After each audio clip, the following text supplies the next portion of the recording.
हरे कृष्णा कृष्णा कृष्णा हरे हरे, हरे राम राम राम हरे हरे।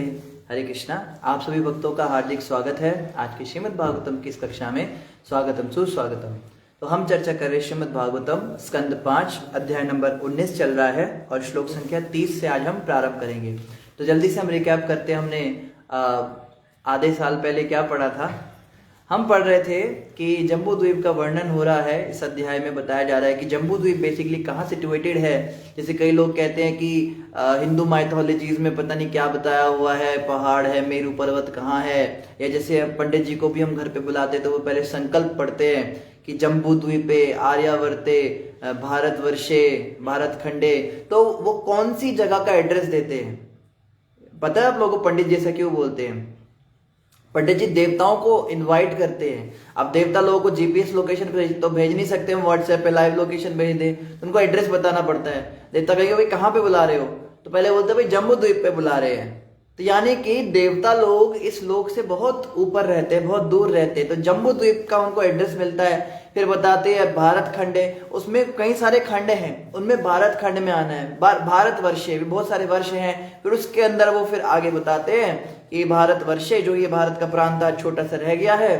फिर उसके अंदर मान लो अगर आप पंजाब में हो तो पंजाब प्रांते अमृतसर नगरे, ऐसे करके वो पूरा एड्रेस बताते हैं भाई इस घर में ये पूजा हो रही है, यहाँ पे आके आप इसको स्वीकार कीजिए।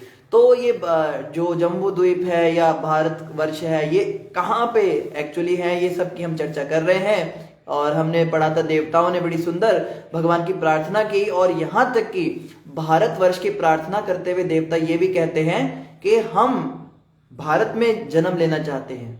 देवता क्यों? क्योंकि यहाँ पे भगवान श्री कृष्ण बार बार जो है प्रकट होते रहते हैं और अपनी लीलाएं करते हैं। तो इतनी पुण्य भूमि है भारत की। और जो है हम आगे इसमें पढ़ेंगे इसी श्रृंखला में श्रीमद् भागवतम स्कंद 5 अध्याय 19 श्लोक संख्या 30 5.19.30। श्री शुक उवाच। शुकदेव गोस्वामी बोले, हे राजन, कुछ ज्ञानी पुरुष के मत के अनुसार जम्बू द्वीप के चारों ओर 8 छोटे छोटे द्वीप हैं।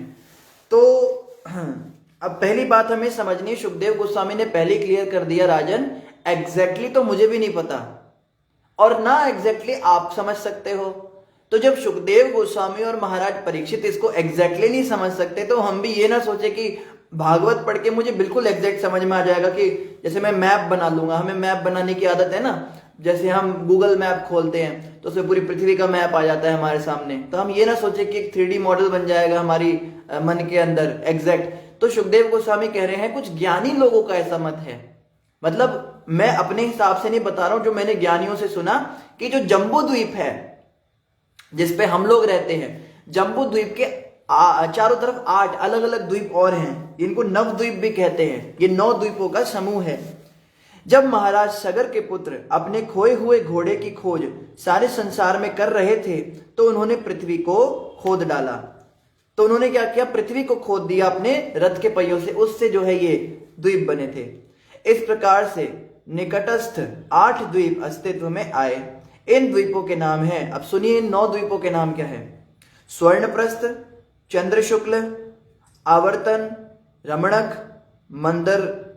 मंदर हरिण, पांचजन्य, सिंघल तथा लंका।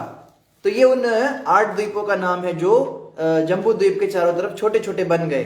कहने को छोटे छोटे हैं लेकिन ये बहुत बड़े बड़े हैं। उसके बाद क्या हुआ? भरत महाराज के वंशजों में श्रेष्ठ हे राजा परीक्षित, मैंने जितना ज्ञान प्राप्त किया है उसी के अनुसार मैंने भारतवर्ष तथा उसके निकटवर्ती द्वीपों का वर्णन किया है। यही जम्बू द्वीप के उद्वीप हैं। तो यही मैंने वर्णन किया जितना मुझे समझ में आ सका। अगर आप लोग और डिटेल में जानना चाहते हैं, अगर आप भूल गए हैं फिर से पिछली वाली वीडियो आप देख लीजिएगा, उसमें जो है और डिटेल में पूरी चर्चा की गई थी कि कैसे कैसे कहां कहां पे ये द्वीप हैं। अभी हम अध्याय 20 प्रारंभ करेंगे। अध्याय 20 का नाम है ब्रह्मांड रचना का विश्लेषण। तो ये जो चैप्टर्स हैं ये साइंटिफिक लोगों के लिए बहुत इंटरेस्टिंग होने वाले हैं, जो बहुत ही या जो ज्योतिष शास्त्र में इंटरेस्ट रखते हैं कि कौन कौन से लोक हैं, कहाँ कहाँ पे कौन सा नक्षत्र कैसे हमारे शरीर पे काम करता है, ये सब चीजें जो जानना चाहते हैं। कोई व्यक्ति कह सकता है ले भैया भागवत क्लास में तुम ज्योतिष सिखा रहे हो, क्या एस्ट्रोनॉमी सिखा रहे हो, फिजिक्स सिखा रहे हो, कभी आप मैथमेटिक्स सिखाते हो। तो प्रभुपाद जी कहते थे अगर कोई व्यक्ति कुछ भी ज्ञान ना ले, ना एलकेजी पढ़ा, ना यूकेजी पढ़ा, ना फर्स्ट सेकंड 10th क्लास कुछ ना पढ़े, केवल श्रीमद् भागवत स्टडी करे, वो सब कुछ सीख जाएगा। श्रीमद् भागवत के अंदर सब कुछ है। अगर हम अब देख रहे हैं ना, भागवत के अंदर हमने बॉटनी फिजिक्स कितना कुछ पढ़ा, अभी हम एस्ट्रोलॉजी पढ़ रहे हैं यहाँ पे, और इसी में ज्योग्राफी भी पढ़ेंगे, भौगोलिक ज्ञान भी देगा। तो श्रीमद् भागवत को छोड़ के कुछ और पढ़ने की जरूरत ही नहीं है वास्तव में, इतना ही सुंदर ग्रंथ है। और ये नहीं है कि इसमें भगवान की महिमा नहीं, प्रभुपाद जी ने कहा है श्रीमद् भागवत के हर श्लोक में श्री भगवान की महिमा है। तो आप कहोगे इसमें तो भगवान की महिमा नहीं है, इसमें तो पता नहीं कौन सा द्वीप है, कहाँ पे वो पानी की नदी बह रही है, कहीं पे वो सुरा की नदी बह रही है। नहीं, ये सब का वर्णन क्यों कर रहे हैं, बता रहे हैं कि जितनी अद्भुत सृष्टि है, आप इसको जितना ध्यान से देखोगे उतना आप इसके सृष्टा को अप्रिशिएट कर पाओगे। जैसे कभी हम किसी मशीन का वर्णन करते हैं, देखो इसमें ये फीचर भी है, इसमें ये फीचर भी है, बटन दबाने से कपड़े अपने आप घूमने लगते हैं, उसके बाद पानी अपने आप छोड़ देती है, सर्फ भी अपने हिसाब से डाल लेती है। तो पहली चीज क्या दिमाग में आती है, वाह भाई बनाने वाले यार, क्या तूने चीज बनाई है, बनाने वाले ने क्या बनाया है इसको, तो बनाने वाले को अप्रिशिएट करते हैं ना। इसी प्रकार से जब हम सृष्टि की, इस ब्रह्मांड की रचना को इतने ध्यान पूर्वक पढ़ते हैं, सुनते हैं, तो पहली जो हमारे मन में जो पहला विचार आता है वो यही आता है, इसको बनाने वाले भगवान कितने महान। तो एक्चुअली में ये सारे श्लोक श्री भगवान की महिमा का ही गान कर रहे हैं।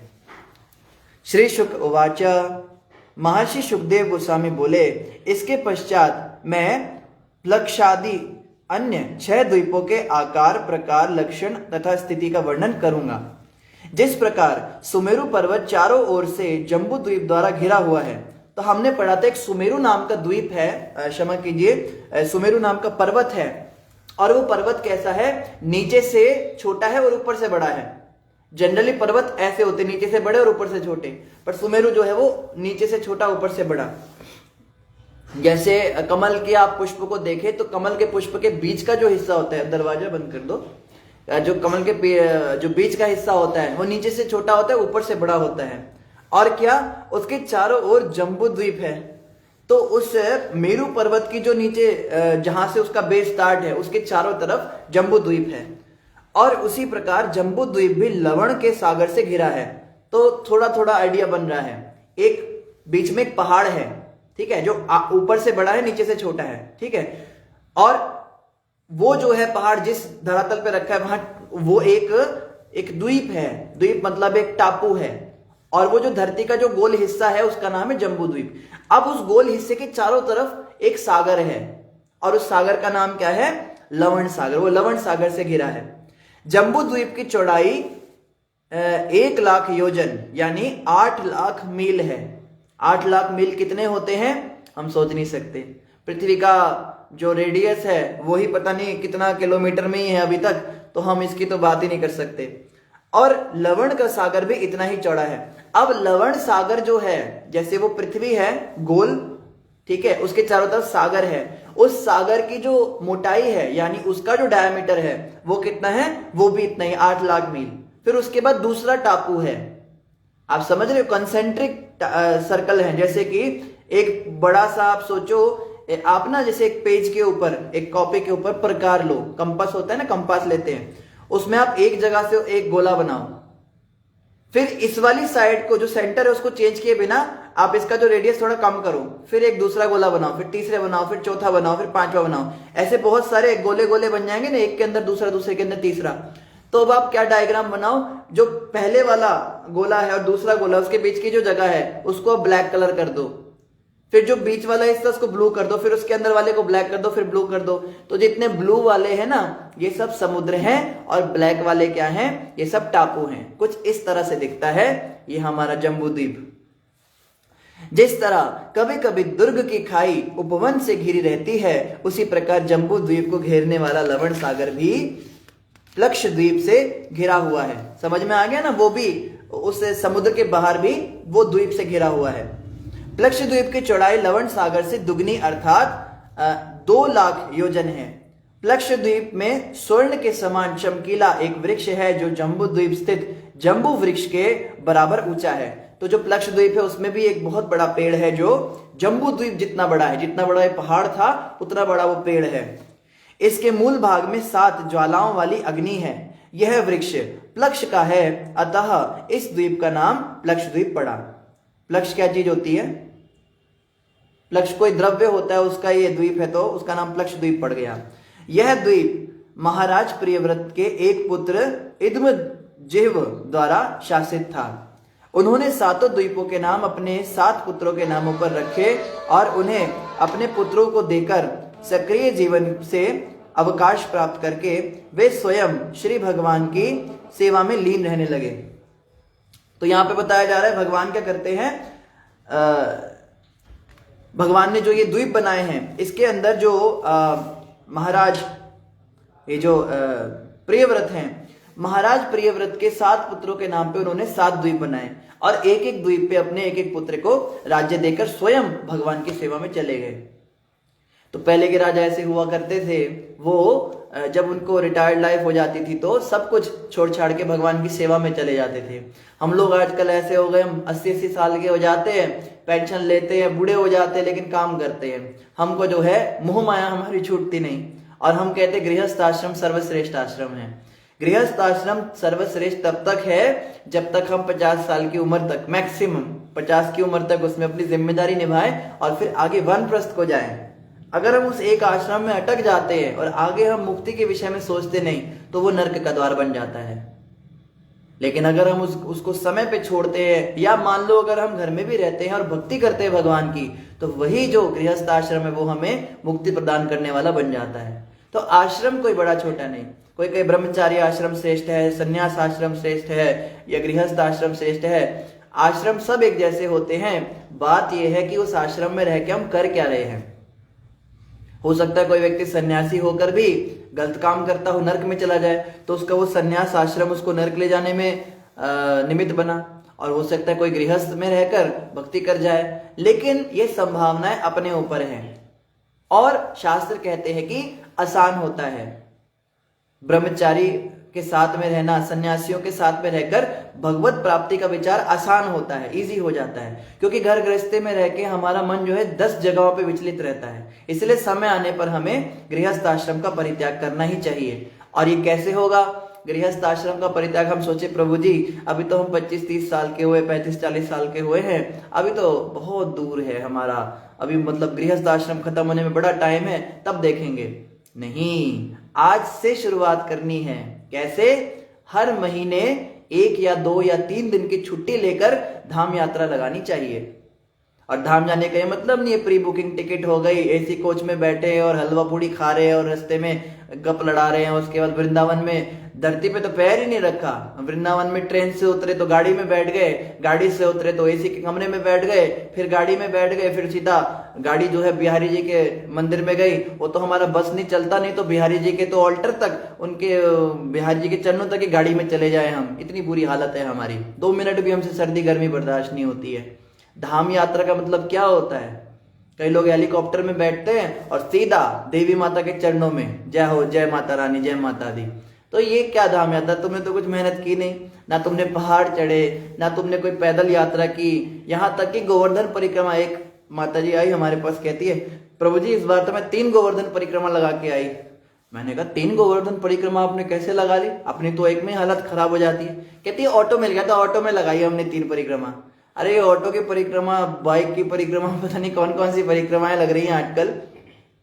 अगर कोई बूढ़ा व्यक्ति है, सामर्थ्यहीन है, बीमार है तो अलग बात है, तो हमें कोशिश करनी चाहिए धाम में हम तपस्या करें और बहुत सारी टोली लेकर ना जाएं। बंटी बवली उसने खाया कि नहीं खाया, उसको लस्सी पिला दो, उसकी बहू कहाँ चली गई, उस मंदिर जाना है, यहाँ जाना है, मैनेजमेंट में दिमाग खराब हो रखा है।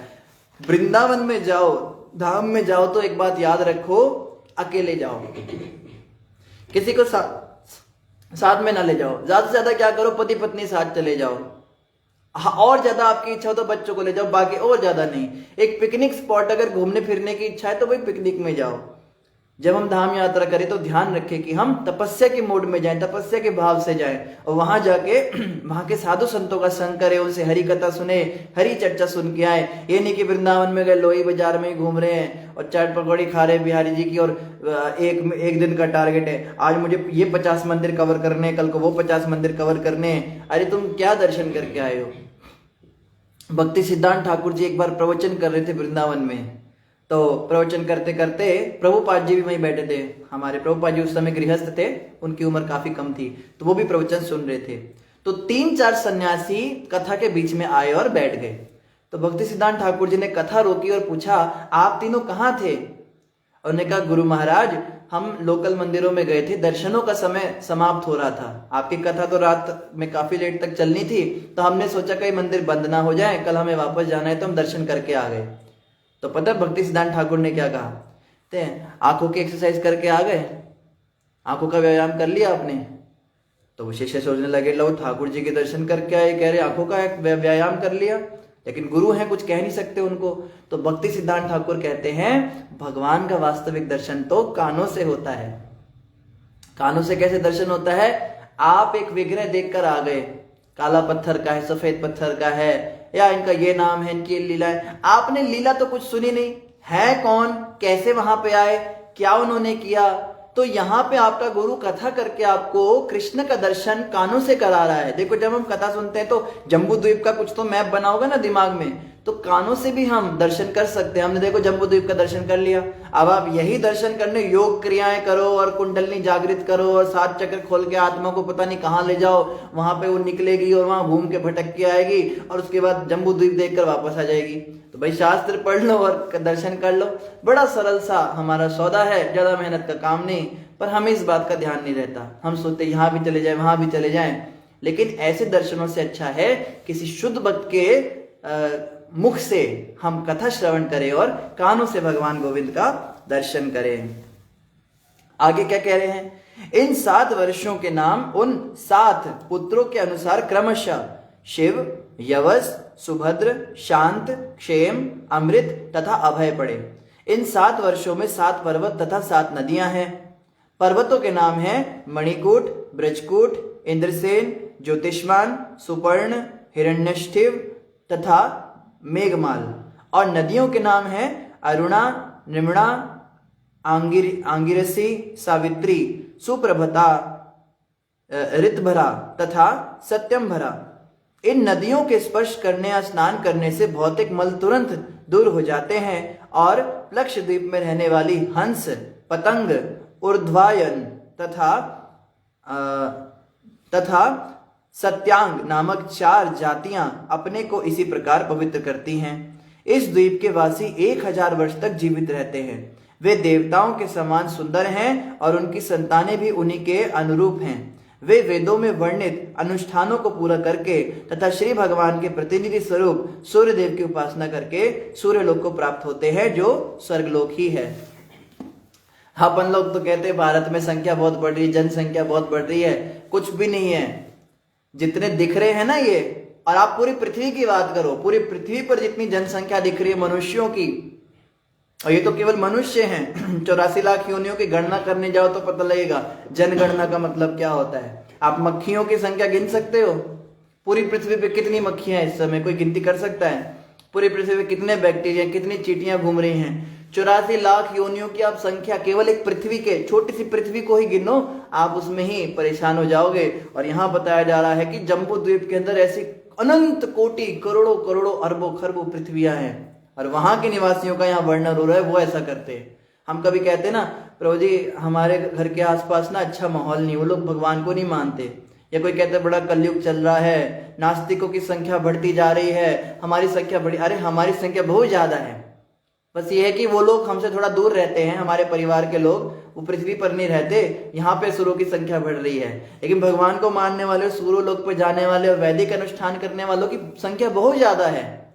जो बाहर के लोग हैं, पृथ्वी के बाहर आप निकलो थोड़ा सा, सूर्य और चंद्र लोक पे ही चले जाओ, वहां भी लोग सब मानते हैं इन बातों को, सूर्य देव को, चंद्र देव को। तो ब्रह्मांड के बाहर निकलो, कितना कुछ है। तो हम कहते हैं विधर्मियों की संख्या बढ़ रही है, इनके 72 देश हो गए, इनके इतने 25 देश हो गए, हिंदुओं के लिए खाली भारत रह गया, उसमें भी वो भी सेकुलर हो गया, उसमें इतने थोड़े से चंद हिंदू रह गए। तो सनातन संस्कृति जो है, हम कहते हैं ये सनातन धर्म है, तो ये समाप्त कैसे हो रहा है?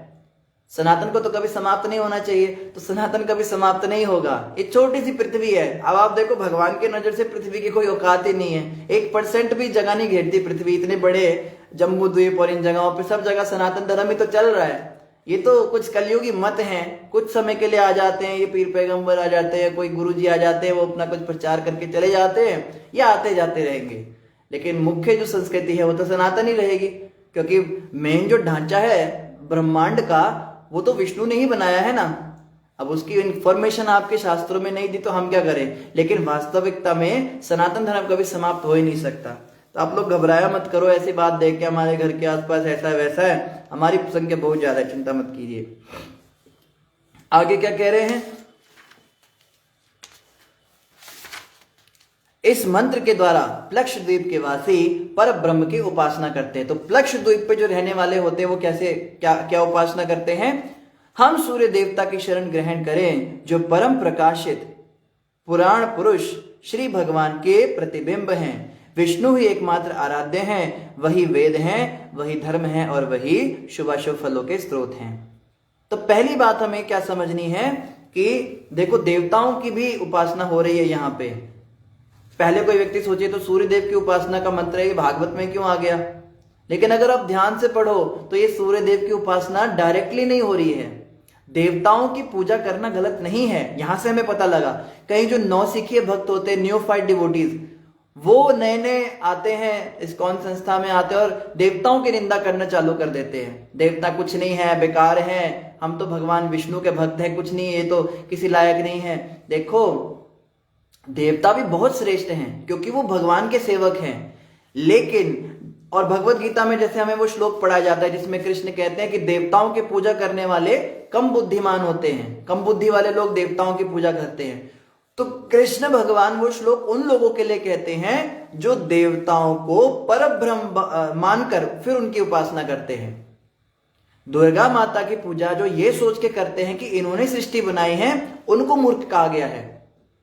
जो गणेश जी की वंदना इसलिए करते हैं कि यही सर्वे सर्वा है, इनके ऊपर कोई नहीं, उनकी वहां निंदा की गई है। जो शिव जी को ऑल इन ऑल समझते हैं, उनकी निंदा की गई है। देवी देवताओं की उपासना की जा सकती है, लेकिन भगवान श्री कृष्ण के सेवक के रूप में। तो जब भी हम पूजा करें, आप मानो आप रास्ते से जा रहे हो, आपके घर के पास कोई शिव मंदिर है, जैसे शिव शक्ति पीठ मंदिर लगभग हर गली में मिल जाते हैं, दुर्गा माता के, शिव जी के और गणेश जी के मंदिर मिल जाते हैं, हनुमान जी के मंदिर होते हैं। तो इन पे जाकर हमें इनसे वैर नहीं करना और इनसे दूर नहीं भागना। देवताओं के पास अगली बार जब भी जाएं, हाथ जोड़ के प्रार्थना करें, हे शिव शंकर भगवान, आप श्री कृष्ण के, रामचंद्र जी के नामों का जाप करते रहते हैं, आप उनके परम भक्त हैं, कृपया आप मुझे भी भक्ति दीजिए। हे देवी दुर्गा मैया, आप जो है कृष्ण की बहिरंगा शक्ति हैं और कृष्ण की लीलाओं को संपन्न करने में आप तो विशेष, आपका तो बड़ा महत्व है। कंस के जेल के अंदर आप आई और आपने कंस को सूचित भी किया कि कृष्ण जो है वो इस प्रकार से यशोदा मैया के घर पे जा चुके हैं, और सुभद्रा के रूप में आप ही की दूसरा जो स्वरूप है उसमें आप कृष्ण की बहन भी हैं। तो इस प्रकार से देवी देवताओं की हम पूजा कर सकते, उपासना कर सकते हैं, लेकिन भगवान कृष्ण से उनके सेवक के रूप में। अगर हम उन्हें इंडिपेंडेंट भगवान मानने लगे तो हम मूर्ख बन जाएंगे, फिर हम जो हैं हमें अपराध लगेगा। लेकिन अगर हम देवी देवताओं की उपासना इस भाव से करते हैं कि ये भगवान के भक्त हैं और ये हमें भी भक्ति दे सकते हैं, तो हमें भक्ति देंगे वो, और बल्कि इजी हो जाएगा भक्ति करना अगर देवताओं की कृपा हम पे रहेगी। माता को बोलो, देवी माता आप महामाया हो, आप त्रिताप देती हो सबको, भक्ति से दूर करती हो, यही आपका कार्य है। आप क्या करो, मुझे छोड़ दो, मुझे माफ करो माता, मुझे भक्ति करने दो, मेरे पे अपना प्रकोप ना दिखाना, मुझे आपका महामाया रूप नहीं देखना है, मुझे आपका भद्रा रूप नहीं, सुभद्रा रूप देखना है, जिसमें आप कृष्ण से मिलाती हो। बहिरंगा शक्ति ही जो है, अंतरंगा शक्ति की ही आप छाया हो। आप मुझे राधा रानी के अंडर कर दो, मुझे राधा रानी की कृपा दिलवा दो। आप दुर्गा माता दिला देंगी, क्या बड़ी बात है, उनके लिए बड़ा सौखा काम है। एक समय की बात है, नवद्वीप धाम है। आप में से कोई अगर मायापुर जाए, जहां चैतन्य महाप्रभु प्रकट हुए थे आज से 500 साल पहले बंगाल के अंदर, तो 9 द्वीपों का समूह है, उसमें से एक द्वीप का नाम है रुद्र द्वीप। तो रुद्र द्वीप की कथा किस प्रकार से आती है, वहां पे एक बार 2 चोर आ गए, और जो वो 2 चोर थे, या तो चोर थे, कुछ भक्त कहते हैं कि वो ऐसे ही कुछ थे, गरीब लोग थे। तो किसी ने उनको बताया, ये जो यहाँ पे पीपल का पेड़ है, इसके नीचे बैठकर आप शिव जी की उपासना करो। पीपल का पेड़ नहीं था, कौन सा, बेल पत्र का पेड़ था। तो इसके नीचे आप शिव जी की उपासना करो, शिव जी आपसे प्रसन्न हो जाएंगे। तो उन्होंने सोचा चलो रात है, बितानी तो है ही, खाया पिया कुछ मिला नहीं, रात को नींद तो आएगी नहीं, शिव जी की उपासना कर लेते हैं। तो एक वहां पे बैठ के वो उपासना करने लगे। और शिव जी का एक नाम क्या है, आशुतोष। आशुतोष मतलब बड़ी जल्दी प्रसन्न हो जाते हैं। तो रात को वो ओम नमः शिवाय का कुछ जाप कर रहे होंगे, शिव जी सचमुच प्रकट हो गए। अब शिव जी ने कहा, बोलो क्या वर चाहते हो। अब ये दोनों तो घबरा गए, कहते अपन लोग तो टाइम पास कर रहे थे, तो सच में शिव जी प्रकट हो गए, अब क्या करें, प्रिपेयर्ड तो थे नहीं, क्या मांगना है पता नहीं। शिव जी कहते जल्दी करो, मुझे और भी अपने भक्तों के पास जाना है। कहते 2 मिनट महादेव, एक मिनट है, हम डिस्कस कर लेते हैं। तो पूछता है भाई क्या करना चाहिए। कहता है यार कुछ ऐसी चीज मांगते, शिव जी आए हैं, मतलब कोई छोटी मोटी बात नहीं है, कुछ बड़ी चीज मांगते हैं। बोला हम कुछ मांग लेंगे, उसके बाद में फिर वो छोटी निकल गई तो दूसरे ने सलाह दी ऐसा करते शिव जी से ही पूछ लेते हैं। तो महादेव कहते जल्दी करो, टाइम कम है मेरे पास। अब महादेव 1 मिनट, हाँ आप क्या करो ना महादेव, आप हमें वो चीज दे दो जो आपके पास सबसे अमूल्य है, जो आपको सबसे कीमती चीज लगती है अपनी, वो हमें दे दो। और शिव जी कहते हैं ये तो बड़े चतुर निकले, देखो प्रार्थना ऐसे होती है, हम तो जानते भी नहीं ना प्रार्थना क्या करनी है, देवताओं के पास जाके बेस्ट प्रार्थना ये, आपको जो सबसे अच्छा लगता है वो दे दो। शिव जी की आंखों से आंसू आ गए, हृदय जो है उनका बिल्कुल आनंद से भर गया और रोमांच हो गया शरीर में। कहते सबसे अमूल्य धन तो मेरे पास राम नाम का धन है, कृष्ण प्रेम मेरे पास सबसे अमूल्य निधि है, जो मैं हर किसी को नहीं देता हूं। अब तुमने मुझसे वही मांग लिया तो मुझे देना पड़ेगा। उन्होंने ऐसे करके उनको कृष्ण प्रेम दिया और दोनों के दोनों वहीं बेहोश होकर गिर गए। आंखों से आंसू निकलने लगे, क्रंदन करने लगे, चित्कार करने लगे, चिल्लाने लगे, रो पीट रहे हैं, सारे शरीर में रोमांच हो गया, दिव्य भाव भक्ति के, और हृदय के अंदर आनंद की हिलोरे मारने लगी। जैसे समुद्र के अंदर लहरें मचल जाती हैं, ऐसे हृदय जो है आनंद से मचल रहा है, सागर जो है आनंद का हृदय में आ गया।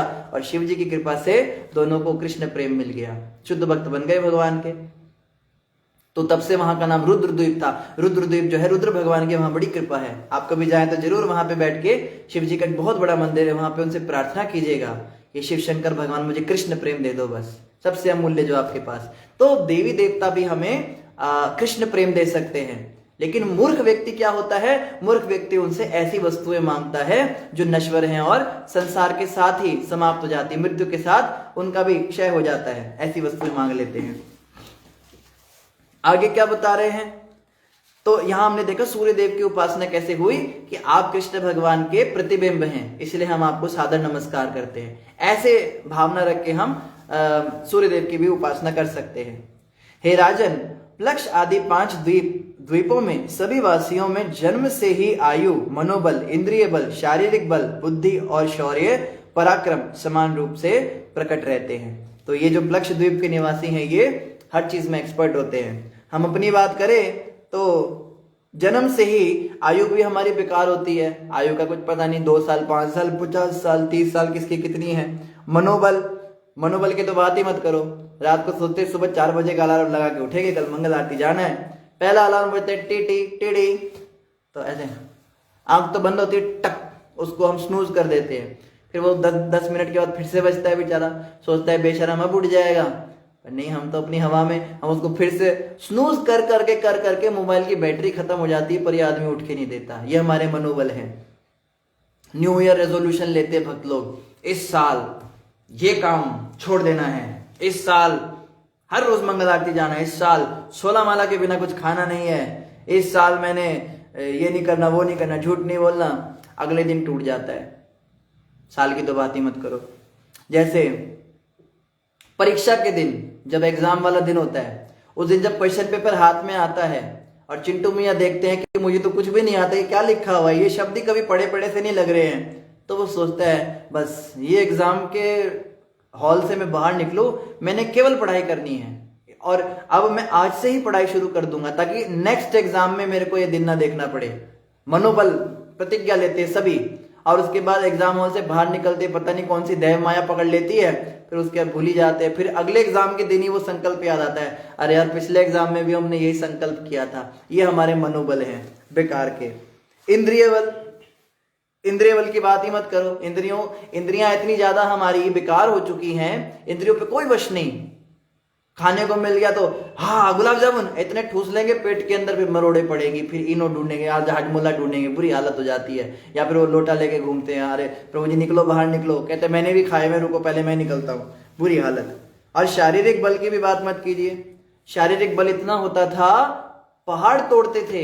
हनुमान जी तो पहाड़ उखाड़ के ले आए थे, और उनके जो बाकी जो उनके सेना के वानर थे, तो वानर ऐसे थे, बड़े बड़े पत्थर उठा उठा के उसमें डाल रहे थे समुद्र में। आप सोचो वानर ऐसे थे तो मनुष्य कैसे होंगे। और हम अपनी बात करें, हमें तो अगर माँ कहते बेटा ये कपड़े मैंने धोए, जरा छत पे सुखा के आ जा, उतने में ही हमारी माँ मर जाती है। उसको देख देख के हमारी कमर में दर्द होने लगता है, इतनी बुरी हमारी हालत है। बुद्धि और शौर्य, बुद्धि की बात मत कीजिए, कुबुद्धि। बुद्धि के नाम पे बिल्कुल बुद्धू हो चुके हैं सारे के सारे। हम जो है फैक्ट्स एंड फिगर्स याद रख लेते हैं, संसार की बातें याद रख लेते हैं, पर यही नहीं पता कि मृत्यु के बाद मैंने जाना कहाँ है, उसकी कोई खबर ही नहीं। और शौर्य, शौर्य मतलब एक पराक्रम, एक जज्बा होता है ना, वीरता होती है, वीरता। वीरता तो हमारी जो है खत्म हो चुकी है जब से ये ब्रह्मचर्य और इन सब की शिक्षा बंद हो गई। 12-13 साल का लड़का लड़की होते हैं और पूरी तरह से विषयों में डूब जाते हैं, बेकार हो जाते हैं। जब तक 20-25 के होते हैं एकदम देख के ही नहीं लगता है कि पता नहीं इनको तो बस बिस्तर दे दो, बेचारों को सुला दो, इतनी थकी हुई, आंखों के अंदर चमक नहीं रह गई है, चेहरे पे कोई ऊर्ज तेज नहीं रहा। आजकल इतने मुरझाए हुए चेहरे। हम दिल्ली में रहते थे, दिल्ली के अंदर एक जगह है, वहां पे वो बच्चे रहते हैं जो यूपीएससी की तैयारी करते हैं, और आपको लगेगा आप किसी ज़ॉम्बीज के पास आ गए हो। वहां पे उनके चेहरे कैसे होते हैं, कमरा कितना बड़ा होता है, 2 कदम चलो तो सामने वाली दीवार पे सिर लग जाए आपका, पटक के माथा फूट जाए, इतने बड़े तो कमरे होते हैं। आधे कमरे में तो बिस्तर ही लगा हुआ है जैसे तैसे, और बाकी आधे में कुछ खाने पीने की जगह है बना रखी है, और बाथरूम करने के लिए बाहर जाना पड़ता है। और उस कमरे में एक स्टडी टेबल लगी होगी, और एक आदमी की कमर दिखाई देगी आपको, और सामने लैंप जल रहा होगा उसके, और वो जो है उसमें डूबा होगा किताब में। और आप जैसे ही उसकी कमर को थपथपाओगे और पीछे मुड़ के आपको देखेगा तो आप डर जाओगे, उसका चेहरा। अंधेरा कमरा है और पूरी गली अंधेरी है, और उसके कमरे से बदबू आ रही है जैसे कपड़े भी उसने 15-20 दिन से धोए नहीं हो, और आंखों के नीचे इतने बड़े बड़े डार्क सर्कल, गड्ढे, और इतना मोटा चश्मा होगा, बाल उसके बिखरे हुए होंगे, नाखून बड़े हुए होंगे, जैसे आप किसी ज़ॉम्बी के ठिकाने पर आ गए। और वो बच्चे बेचारे तैयारी करते हैं, बुरी हालत हो चुकी है। मैंने सुना है वो लोग सोते भी नहीं है, 17-17 घंटे, 18-18 घंटे तो पढ़ाई करते हैं, और खाने पीने का कोई ठिकाना नहीं, कभी मैगी बना ली, कभी ब्रेड खा ली, बेकार। ये कोई जीवन है? अरे तुमसे अच्छा जीवन तो हमारा है। मान लो हम यूपीएससी की तैयारी नहीं करके गए, सुबह उठते ही 4 बजे चलो भाई मंगल आरती में नाचो, सुबह उठते हम हरे नाम पे नाचते हैं, नहा धो के एकदम नए कपड़े पहन के तिलक लगा के, और फिर 9 बजे तक जो है प्रोग्राम होते हैं, जप करते हैं, मेडिटेशन भी हो गया, एक्सरसाइज भी हो गई, दर्शन आरती करके भगवान के, फिर प्रसाद खाते हैं। और भक्तों की थालियां देख के तो लोग ईर्ष्या करते हैं, ये देखो इसने तो पूरा पहाड़ बना रखा है, कोई गोवर्धन पहाड़ बना के लाता है, कोई मेरू पर्वत बना के लाता है, कोई हिमाचल पर्वत बना के लाता है, इतनी तरह तरह की रोटियां, साग सब्जी, ऐसा लगता है जैसे दाल की तो नदियां तैरती हैं चावल की घाटी से, और इतना इतना खाते हैं भक्त लोग, मजे से खा पी के अपना चंगे भले चलो अब सेवा करते हैं, सर पे गमछा बांधते, कमर कस के, और झाड़ू लेके पूरी सफाई करते हैं मंदिर की। और क्या जीवन हमारा, बहुत बढ़िया प्रभुपाद ने दिया। फिर 12-1 बजे राजभोग की थाली आ जाती है। राजभोग में क्या होता है आपको इसलिए बता रहे, कभी आपको भी लालच आ जाए। 3 तरह की सब्जियां रोज, ये डेली वाली थाली है हमारी। 3 तरह की सब्जियां होंगी, चावल दाल अलग होंगे, सैलेड अलग से होगा, स्वीट होगी। हमें ना कई लोग बोलते प्रभु जी आपने ना बड़ा त्याग किया है, मतलब हम ना सोचते हैं आपने कैसे घर बार त्याग दिए, कैसे आपने छोड़ा होगा। अब उनको क्या बताओ भाई, तेरी जिंदगी तो बिल्कुल नर्क है, हम तो यहाँ बड़े खुश हैं। अगर ये सब कुछ इतना बढ़िया जीवन शैली मिले तो कौन नहीं करेगा। मूर्खता है, पागल लोग हैं, वो वहां पे अंधेरी गलियों में पड़े जॉम्बी बन गए, वो उनको मंजूर है, भक्त नहीं बनेंगे। अरे मंदिर में आके रहो, क्या जीवन है। कहो उनको फुल टाइम हो जाए, नहीं फुल टाइम नहीं हम हो सकते। पता नहीं मंदिर में खाने को मिलेगा, सोने को मिले। आपको मेरा चेहरा देख के लगता है कि मुझे खाने को नहीं मिलता है? अरे हम इतने सुखी हैं आप पूछिए मत। राधा रानी ने कभी भूखा नहीं सुलाया आज तक, बहुत कृपा है। खा खा के मरते हैं यहाँ पे लोग, कोई भूखे पेट नहीं मरता है। तो इस प्रकार से इतना सुंदर ये भक्तों का जीवन होता है जो यहाँ बता रहे हैं। भक्तों की आयु भी लंबी होती है, मनोबल भी होता है, इंद्रिय बल भी होता है, शारीरिक बल, बुद्धि, शौर्य सब उनमें होता है। और जो ये सांसारिक लोग हैं बेकार हो जाते हैं बेचारे। प्लक्षद्वीप अपने ही समान चौड़ाई वाले इक्षु रस के समुद्र से घिरा हुआ है। इसी प्रकार उसके आगे उससे दुगने परिमाण वाला शाल्मली द्वीप है। तो शाल्मली द्वीप कोई है, वो 4 लाख योजन मील चौड़ा है, जो उतने ही चौड़ाई वाले जल समूह अर्थात सुरा सागर से घिरा है। अब वहां पे क्या है, सुरा सागर है, यानी शराब का समुद्र। आप में से कोई कोई कह रहा होगा प्रभु जी वहां जाने के लिए क्या करना पड़ेगा? शराब का, थोड़ी थोड़ी शराब यहाँ इतनी महंगी मिलती है, पूरा समुद्र होगा वहां पे, हम आराम से तैरेंगे, गोते लगाएंगे उसमें, जैसे गंगा नदी में हम 7 डुबकियां लगाते हैं, उस शराब वाले में लगाएंगे। तो वहां पे भी जाते हैं लोग। इसमें तरीका बताया गया तो जरूर आपको हम शेयर करेंगे। एक भक्त ने पूछा था सच में ये वहां पे जाने का तरीका क्या है। शाल्मली द्वीप में शाल्मली का एक वृक्ष है जिससे इस द्वीप का यह नाम पड़ा। यह प्लक्ष द्वीप के बराबर चौड़ा और ऊंचा है, अर्थात 100 योजन 800 मील चौड़ा है तथा 1100 योजन जो है ऊंचा है। विद्वानों का कथन है कि यह विशाल वृक्ष पक्षियों के राजा तथा विष्णु के वाहन गरुड़ का निवास स्थान है। तो देखो यहाँ पे मैं एक नई बात पता लगी। आपको कोई पूछे गरुड़ जी का घर कहाँ पे है, ऐसे तो गरुड़ जी पार्किंग में खड़े रहते हैं भगवान विष्णु के वैकुंठ में, कि बस भगवान को चलना हो। गरुड़ स्तंभ है उनका एक, वो उनका पार्किंग एरिया, वहां पे बैठे रहते हैं वो। और जैसे ही भगवान ने कहा गरुड़, तुरंत जो है रेडी रहते हैं और जाके सीधा बैठ जाते, चलिए भगवान राइड कीजिए, आज आपको हम आसमान की सैर कराते हैं, आज आपको वहां लेके चलते हैं। गरुड़ जी जो है जगह जगह उनको घुमाते हैं भगवान विष्णु को। या कई बार गरुड़ जी को बुलाना भी नहीं पड़ता, भगवान विष्णु के मन को वो जान लेते हैं। अच्छा अब लगता है किसी भक्त का, जैसे बताते जब गजेंद्र के पास जाना था भगवान ने, गजेंद्र ने जब गजेंद्र ने हजारों सालों तक युद्ध कर करके थक गए थे, पैर को पकड़ा हुआ है ग्रहा ने, मगरमच्छ ने, और गजेंद्र सोचते हैं कि अब तो मुझे कोई रास्ता दिखता नहीं, मेरा तो खून सारा निकल गया, सारा बल समाप्त हो गया, पानी के अंदर तो ये मगरमच्छ है, ये ज्यादा शक्तिशाली है। तो गजेंद्र ने जैसे ही कमल का फूल उठाया अपनी सूंड से और उसको तोड़ के ऊपर किया कि जो भी ब्रह्मांड का स्वामी है उनसे मैं मदद मांगता हूं, तुरंत जो है भगवान विष्णु उठ के और चलने लगे। और गरुड़ जी ने देखा भगवान जा रहे हैं, तुरंत वो गए और रास्ते में विष्णु जी उन पर बैठे और तुरंत वो गजेंद्र के पास पहुंचे और विष्णु जी ने तुरंत जो है चक्र छोड़ा और उससे मगरमच्छ की गर्दन काट दी। तो गरुड़ जी का निवास स्थान कहाँ पे, गरुड़ जी कहाँ रहते हैं, गरुड़ का यहाँ पे है, कहाँ पे, शाल्मली द्वीप में। शाल्मली द्वीप आप याद रखिएगा, गरुड़ जी का निवास स्थान है। यहाँ गरुड़ भगवान विष्णु की वैदिक स्तुति करते हैं। तो गरुड़ जी यहाँ बैठ के भगवान विष्णु की स्तुतियां गाते हैं। शाल्मली द्वीप के स्वामी महाराज प्रियव्रत के पुत्र यज्ञबाहु ने इस द्वीप को 7 भागों में विभाजित करके इन्हें अपने पुत्रों को दे दिया। तो वही जैसे आजकल होता है, बड़ा सा घर क्या, एक बाप मरता है तो 3 बच्चे होते हैं, 3 हिस्से हो जाते हैं, उसकी दीवारें लग जाती हैं, फिर हर घर में 4-4 बच्चे होते हैं, उन 3 हिस्सों के भी 4-4 हिस्से हो जाते हैं। तो ऐसे यहाँ पे हुआ कि पहले तो प्रियव्रत महाराज के पुत्रों ने 7 द्वीप बनाए, फिर उसके बाद जो ये पुत्र थे शाल्मली द्वीप वाले, इनके फिर आगे 7 पुत्रों ने, उन्होंने उस द्वीप के भी फिर आगे 7 भाग बनाए। इन विभागों के नाम उनके पुत्रों के नाम पर है, सुरोचन, सौमनस्य, रमणक, देववर्ष, पारिभद्र, आप्यायन तथा अविज्ञात।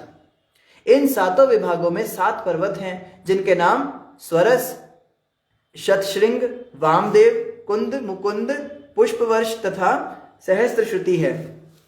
तो ये 7 जो है वहां पे क्या है, 7 विभाग हैं। और आगे कह रहे उनमें 7 नदियां भी हैं जिनके नाम हैं अनुमति, सीनीवाली, सरस्वती, कुहू, रजनी, नंदा तथा राका।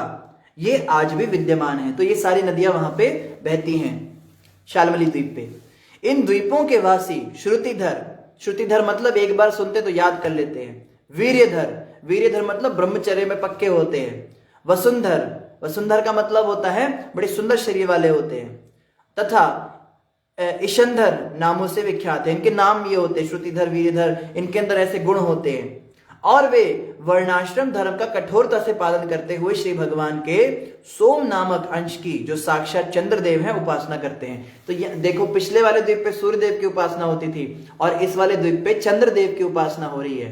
लेकिन ये चंद्रदेव की उपासना उनको ऑल इन ऑल समझ के नहीं करते कि चंद्रदेव के ऊपर कुछ है ही नहीं। देखो कैसे प्रार्थना करते हैं। शाल्मली द्वीप के वासी चंद्र देवता की आराधना निम्नलिखित शब्दों से करते हैं। क्या क्या कहते हैं वो? पितरों तथा देवताओं को अन्न देने के उद्देश्य से चंद्रदेव ने अपने ही किरणों के से मास को शुक्ल तथा कृष्ण नामक दो पक्षों में विभाजित किया है। चंद्र देवता काल का विभाजन करने वाला और ब्रह्मांड के वासियों का अधिपति है। अतः हम यह प्रार्थना करते हैं कि वह हमारा अधिपति तथा पथ प्रदर्शक बना रहे और हम उसे सादर नमस्कार करते हैं। तो वो क्या करे? वो हमारा पथ प्रदर्शन करे ताकि हम भक्ति में आगे बढ़ सके। उन्होंने ये नहीं कहा कि वो हमारे आराध्य देव बने रहे। पथ प्रदर्शक शब्द आया है। पथ प्रदर्शक का मतलब होता है हमको रास्ता दिखाएं भगवान का। तो अगर कभी भी आप चंद्र देवता को देखो, उनको हाथ जोड़ के प्रार्थना करनी चाहिए। ये पहले वैदिक संस्कृति थी। जब भी बच्चे बाहर निकलते थे या छत पे कोई भी जाता था, चंद्र देवता का दर्शन करके हाथ जोड़ते थे। सुबह सुबह जब सूर्य देवता उगते थे तो उनको प्रणाम करते थे। तो प्रणाम करते समय ये प्रार्थना दोहरानी चाहिए। सूर्यदेव आप भगवान की प्रतिबिंब हैं, आप क्या कीजिए, हमें विष्णु की भक्ति दीजिए। चंद्रदेव आप जो हैं, आप घटते बढ़ते और आपने काल का विभाजन किया है, आप क्या कीजिए, आप हमारा पथ प्रदर्शन कीजिए, आप हमें कृष्ण के पास ले जाइए। और आपको एक सीक्रेट बात बताता हूं, चंद्र जो है ना वो मन के देवता होते हैं, मन को कंट्रोल करते हैं। हमारे शरीर की जितनी इंद्रियां वो सब देवताओं के द्वारा कंट्रोल होती हैं। तो मन जो है वो चंद्रदेव के अंडर में होता है। मन सबसे अधिक विचलित होता है। भक्ति में अगर हम गिरते हैं तो मन की वजह से, उठते हैं तो मन की वजह से। गीता में भी भगवान ने कहा कि मना एव ही मनुष्य नाम कारण बंधन मोक्षजे। मन ही व्यक्ति के बंधन का भी कारण होता है और मोक्ष का भी। तो मन के देवता चंद्र हैं। चंद्र के पास जब भी जाए तो उनसे यही प्रार्थना करे कि मेरे मन जो है वो गोविंद के चरणों में लग सके। आप ऐसी कृपा करें। जैसे भक्ति विनोद ठाकुर जी ने कहा है, मम मानस मधुकरामर्पया निज पाद पंकज मकरंदे कृष्ण देव भवन्तं वंदे कृष्ण देव भवन्तं वंदे। क्या कहते हैं? मम मानस मधुकरम, मेरे मन रूपी जो भौरा है, मधुकर कहते भौरे को, मानस मतलब मन। मम मानस मधुकरम, मेरे मन का जो भौरा है, अर्पया निज पद पंकज मकरंदे, भगवान कृष्ण के चरण जो है वो कमल की तरह होते हैं, उसको चरण कमल कहते हैं। तो कमल से मकरंद निकलता है और उस मकरंद की खुशबू सूंघ के मधुमक्खी भौरे जो हैं बड़े अट्रैक्ट हो जाते हैं। तो जैसे एक काला भौरा एक कमल के मकरंद को पीने के लिए उसके पीछे पागल रहता है, ऐसे मेरा मन रूपी भौरा कृष्ण के चरण रूपी कमल के से निकलने वाले मकरंद को पीने के लिए तल्लीन रहे। यानी 24 घंटे मेरे मन में कृष्ण के चरण कमल रहे। ऐसी प्रार्थना जो है भक्ति विनोद ठाकुर जी कर रहे हैं। तो मन तो चंद्रदेव के हाथ में है, इनडायरेक्टली कह लीजिए, डायरेक्टली तो भगवान की सब हाथ में है, लेकिन चंद्रदेव बीच में है। तो उनसे जब भी हम शाम को देखें चंद्रदेव को यही प्रार्थना करें, मेरे मन को आप गोविंद के चरणों में लगा दीजिए, आप मन के अधिपति हैं। ऐसी हम प्रार्थना कर सकते हैं। और क्या कह रहे हैं? सुरा सागर के बाहर कुश द्वीप नामक एक अन्य द्वीप है जो सुरा सागर से दुगना अर्थात 8 योजन चौड़ा है। जिस प्रकार शाल्मली द्वीप सुरा सागर से घिरा है, उसी प्रकार कुश द्वीप अन्य अपने तुल्य विस्तार वाले घृत सागर से घिरा है। अब यहाँ घी का समुद्र है, घी ही घी है। आपको दिवाली मनानी है, घी खत्म हो गया, दिए कैसे जलाए, और साईं बाबा को बुलाओ पानी के जला देंगे, तो उसकी जरूरत नहीं पड़ेगी आपको। वहां पूरा समुद्र है घी का। आपको मुझे देसी घी के पकवान खाने का बड़ा मन करता है, पर क्या करूं, डालडा खाना पड़ता है। मेरे कुलचे के ऊपर भी जो है डालडा घी लगता है, रोटियां चुपड़ने के लिए हमारे पास घी नहीं है। पूरे समुद्र आप सोचो, वहां से बाल्टियां भर भर के लो, लो भैया एक बाल्टी तुम्हारी। अब यहाँ कभी लंगर लग जाए, भंडारा लग जाए, और भंडारे में क्या बांट रहे हैं, बाल्टी भर भर के घी ले रहे, लो ये तुम्हारे लिए, तुम्हारे लिए। कितनी दुनिया आएगी। वहां तो पूरा समुद्र जो है घी का है। इतना जो है, इतना सुंदर वो जगह है। इस द्वीप में कुश घास के पौधे पाए जाते हैं, इसलिए द्वीप का यह नाम पड़ा है। यह कुशा घास परमेश्वर की इच्छा के अनुसार देवताओं द्वारा उत्पन्न की गई थी और द्वितीय अग्नि जैसी दृष्टिगोचर होती है, किंतु इसकी ज्वालाएं अत्यंत मृदु तथा मनोहर हैं। तो कुशा घास जलती है वहां पे, लेकिन बड़ी सुंदर ढंग से जलती है। ऐसा नहीं कि गुस्सा आए देख के गर्मी लगे, बड़ी सुंदर। घी जो है, घी से उसको ईंधन मिलता है और कुश की बाती होती है और वो जलती है। इसके नव अंकुर शिखर समस्त दिशाओं को प्रकाशित करते हैं। तो ये इसके जो 9 अंकुर हैं वो इस प्रकार से वो प्रकाशित रहता है द्वीप, क्योंकि वहां कुश जलता रहता है जगह जगह पर, छोटी छोटी लौ जलती है, बड़ा सुंदर लगता है। हे राजन, महाराज प्रियव्रत के दूसरे पुत्र हिरण्य रेता इस द्वीप के राजा थे। उन्होंने इसके 7 विभाग किए और उसके एक एक विभाग को उत्तराधिकारी के अनुसार अपने 7 पुत्र वसु, वसुदान, दृढ़रुचि, नाभिगुप्त, सतुत्यव्रत, विविक्त तथा वामदेव को दे दिए। राजा स्वयं गृहस्थ जीवन से विरक्त होकर तप करने लगे। तो प्रियव्रत महाराज फाइनली तप करने चले गए। हम पढ़ रहे थे प्रियव्रत महाराज की कथा कि वो किस प्रकार से ब्रह्मचारी बनना चाहते थे, लेकिन ब्रह्मा जी के आग्रह करने पर उन्होंने शादी करी, लेकिन विवाह उनको बांध नहीं पाई। फाइनली अपने गृहस्थ आश्रम की सारी जिम्मेदारियां पूरी करके अपने बच्चों को वो द्वीप सौंप के अब वो तप करने जंगल में चले गए। ये फायदा है बचपन में भक्ति करने का। मान लो कोई व्यक्ति टेंपल ज्वाइन करता है, मंदिर में आ जाता है और किसी कारण उसकी शादी हो जाए, उसको मंदिर छोड़ना पड़ जाए, आम लोग क्या बोलते हैं, इसका तो पतन हो गया, इसका तो बेकार हो गया जीवन, तो शादी करके बर्बाद हो गया। या फिर कई लोग कहते हैं देखो पहले तो इतना त्यागी बनता था, अब जो है घर गृहस्थी में ये भी फंस गया। लेकिन वो व्यक्ति वास्तव में कभी फंस ही नहीं पाएगा, क्योंकि नींव डल गई। बचपन में जो उसको शिक्षा मिल गई ब्रह्मचर्य की, भक्ति की, वो डल गई तो डल गई। अब हो सकता है वो संसार में फंसा हुआ दिखाई दे कुछ सालों के लिए, 10, 20, 30 सालों तक इंद्रिय भोग भी कर ले, लेकिन वो कभी सुखी नहीं रह पाएगा, क्योंकि उसने हायर टेस्ट तो ले लिया। एक बार जिसने गुलाब जामुन खा लिया, अब उसको कितना भी मुरमुरे में आप मिर्च मसाला लगा दो, कितने भी उसमें गुड़ शक्कर डाल दो, वो गुलाब जामुन का स्वाद उसको भूलेगा नहीं। और जब उसका काम समाप्त होगा घर गृहस्थी का, तुरंत भागेगा दौड़ के, मुझे वो गुलाब जामुन खाने। 25-30 साल पहले जो मैं मंदिर में रहता था, भक्तों के साथ एसोसिएशन रखता था, आश्रम में रहता था, गुरु जी की सेवा करता था, मुझे वो वापस चाहिए। और सब काम धंधा छोड़ के वापस मंदिर में आके फुल टाइम हो जाता है। हमारे मंदिर में कई ऐसे भक्त हैं जो बुढ़ापे में मंदिर आते हैं, क्योंकि ये जवानी में मंदिर में फुल टाइम रहे थे, लेकिन किसी कारणवश ये घर में गए कुछ मुसीबतों के कारण, और ये वापस आ गए। ऐसा ही एक किस्सा हम अजामिल का सुनते हैं।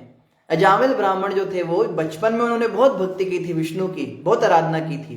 वो तो एक गलत दृश्य देख लिया था तो बर्बादी हो गई। कुछ समय के लिए वो बहुत बुरी तरह फंस गए, एक वैश्या के साथ फंस गए और संतानें बहुत हो गई और मांस भी खाने लगे और दुराचारी हो गए, जुआ करने लगे, चोरी करने लगे।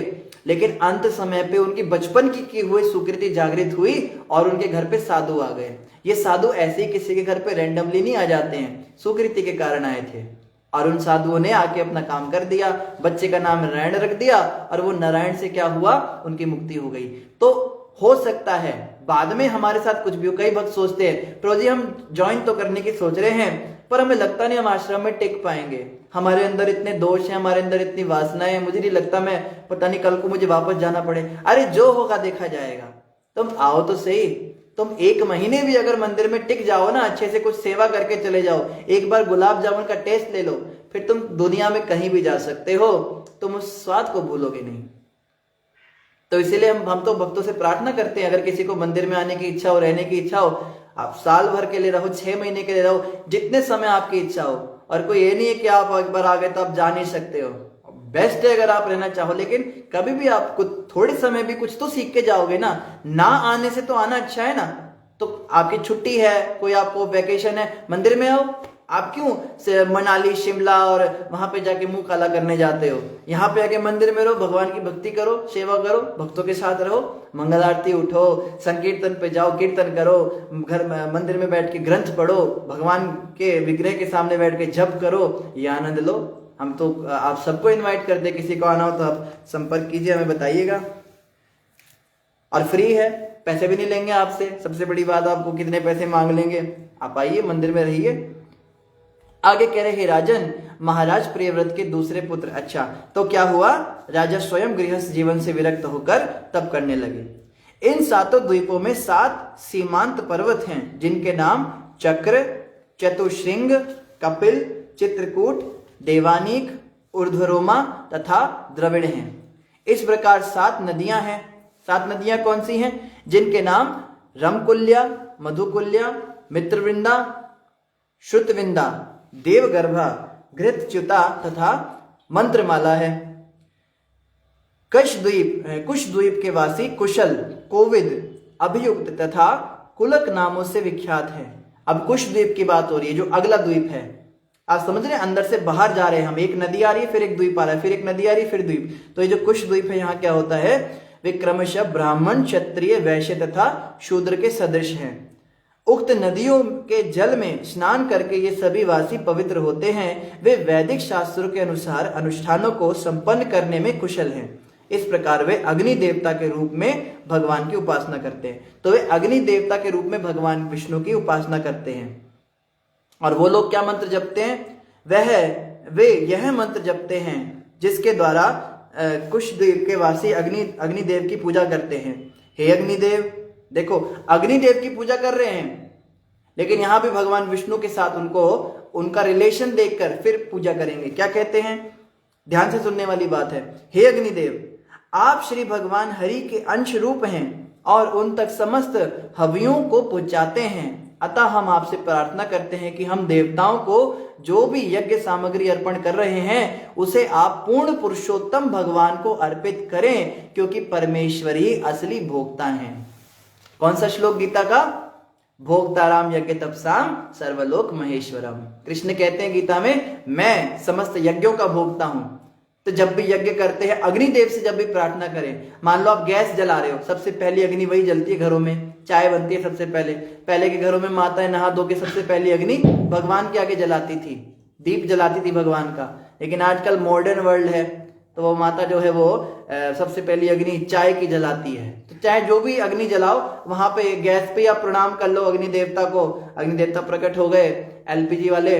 तो अग्नि देवता आप जो हैं, आप भगवान कृष्ण तक सब सामग्रियों को पहुंचाते हो। जो भी हम आपको स्वाहा करते तो आप उसे भगवान हरि के पास ले जाते हो। आप क्या करो, अब मेरी चाय को ही भगवान तक पहुंचा दो, क्योंकि मैं यज्ञ तो करती नहीं हूँ, नहाई धोई भी नहीं हूँ, यज्ञ कैसे करूं? तो चलो कम से कम जो भी हम कर रहे हैं, हमारे द्वारा जितने भी आपको अर्पण किए जाए चीजें, वो वस्तुएं आप क्या करो, शुद्ध करो, उन्हें भगवान हरि तक पहुंचाओ। तो अग्निदेव का ये कार्य है, सीधे वो आपसे लेकर और भगवान हरि तक चीजें पहुंचा देते हैं। क्यों? क्योंकि भगवान विष्णु ही परम भोक्ता है। ये बात मुझे समझ में आ चुकी है, इसलिए हम आपसे प्रार्थना करते हैं, मेरे जितने भी समस्त यज्ञ सदृश कार्य हैं, घर गृहस्थी के भी काम हैं, वो सब मैं भगवान विष्णु को अर्पित करती हूँ या करता हूँ। तो ये जो है, ये वहां के निवासी इस प्रकार से अग्निदेव की प्रार्थना करते हैं। आगे जो है घृत सागर के बाद क्या होता है, ये हम कल पढ़ेंगे। समय लगभग पूरा हो चुका है। बाकी जो और भी द्वीप है उनका वर्णन होगा, बड़ा इंटरेस्टिंग टॉपिक है। तो आप सभी इस प्रकार से आते रहिए, और अगर कोई भक्त कोई प्रश्न पूछना चाहते हैं तो आप अपने प्रश्नों को रख सकते हैं। मंजू कपूर जी ने हरे कृष्णा बोला है, श्वेता शर्मा जी ने हरे कृष्णा बोला है, मनीष कनौजिया जी ने हरे कृष्णा बोला है, दीपशिका जी ने हरे कृष्णा बोला है, और इनके अलावा नरेंद्र भंडराल जी ने महामंत्र लिखा है। आपका धन्यवाद आप सभी का। और इनके अलावा करुणा माता जी ने हरे कृष्णा कहा है, आर कुमार शर्मा जी ने भी हरे कृष्णा कहा है। ये क्या हो रहा है, मैं ऊपर करता तो नीचे हो जाता है। हाँ, नरेंद्र भंडाल जी, श्वेता शर्मा जी ने भी हरे कृष्णा लिखा है, और इनके बाद में सन्नी जी ने भी महामंत्र लिखा है। आपका भी धन्यवाद। और राधा रानी गुरु जी ने भी प्रणाम लिखा है, रमेश वीरानी जी ने प्रणाम लिखा है, रमा यादव जी ने प्रणाम लिखा है, शैली भाटिया जी ने हरे कृष्णा लिखा है, रमेश वीरानी जी ने प्रणाम फिर से किया है, राधा रानी गुरु जी ने फिर से प्रणाम किया है, गौतम भिष्ट जी ने हरे कृष्णा लिखा है, पारस सब्रवाल जी हरि बोल कर रहे हैं, ऋषु गुप्ता जी ने हरे कृष्णा कहा है, अशोक सपोलिया जी ने कहा है धन्य हो प्रभु जी। प्रभु जी आप धन्य हैं, आपके कारण ही, आपकी प्रेरणाओं से ही सब काम चल रहा है। अशोक प्रभु दोबारा से हम जब शुरू करेंगे, मॉर्निंग में आपके साथ हम बातचीत करेंगे कैसे करें। ग्रुप दोबारा से एक्टिव हो गया, मॉर्निंग में भक्तों को मिला के 5 से 7 जो हम पहले जब करते थे ऑनलाइन ग्रुप में, दोबारा से हम प्रयास करेंगे प्रभुपाद जी की प्रेरणा से, गुरु महाराज जी की कृपा से। लता टीकू कॉल जी ने हरि बोल लिखा है, और वो पार्टी भी कर रही है, पता नहीं उन्होंने क्या इमोजी भेजा है, वो पार्टी कर रही है। सन्नी कुमार जी ने प्रणाम लिखा है, और इसके अलावा गोपीकांत नाग जी ने हरे कृष्णा लिखा है, उत्सव आनंद जी ने हरे कृष्णा लिखा है। अशोक प्रभु कह रहे हैं जड़ भारत की कथा भी सुनाए, जड़ भरत की कथा भी सुनाए कभी। जड़ भरत की तो निकल गई प्रभु जी, पिछले स्कंद में थी, मैं उसका लिंक दोबारा से भेज दूंगा। कभी बीच में दृष्टांत आए तो जरूर हम उनकी कथा भी करेंगे। राजा वेरका जी ने लिखा है अर्जुन शर्मा विजी, अर्जुन शर्मा जी और राजा जी आपको भी प्रणाम। कमलेश भट्ट जी ने हरे कृष्णा लिखा है, और इनके अलावा मीतू अब्रोल जी ने हरे कृष्णा लिखा है, राकेश कुमार जी ने हरे कृष्णा लिखा है। तो आप सभी को हमारी ओर से हरे कृष्णा दंडवत प्रणाम, और जिन्होंने महामंत्र लिखा उनका धन्यवाद। और कुछ भक्त स्क्रीन पे आना चाहते हैं। कानू थापा माता आप स्क्रीन पे आना चाहते हैं क्या? तो हम ऐड करने की रिक्वेस्ट भेज देते हैं आपको। ठीक है जी, इन्हीं शब्दों के साथ सभी का धन्यवाद। महामंत्र का जाप करेंगे। हरे कृष्णा कृष्णा कृष्णा हरे हरे, हरे राम राम राम हरे हरे, हरे कृष्णा कृष्णा कृष्णा हरे हरे, हरे राम राम राम हरे हरे। बोलो जगत गुरु श्रील प्रभुपाद की जय, गौर भक्तवृंद की जय, ग्रंथराज श्रीमद् भागवतम महापुराण की जय। और अशोक प्रभु कह रहे अवश्य प्रभु जी। ठीक है प्रभु जी, शुरू करेंगे। फिर हम जब आप में से किसी भक्त का कोई और भी प्रश्न रह गया हो तो ग्रुप में हम दोबारा से सेटिंग ऑन करेंगे। कल जिन भक्तों ने प्रश्न किए थे उनका उत्तर हम नहीं दे पाए, समय का कुछ अभाव रहा। हम प्रयास करेंगे अभी पहले उन प्रश्नों का उत्तर देंगे, उसके बाद में हम दोबारा से ग्रुप की सेटिंग बदलेंगे। तो और भी अगर किसी का प्रश्न हो तो अभी जो है रात को 10-11 बजे तक आप भेज सकते हैं। इन शब्दों के साथ सभी का धन्यवाद। हरे कृष्ण।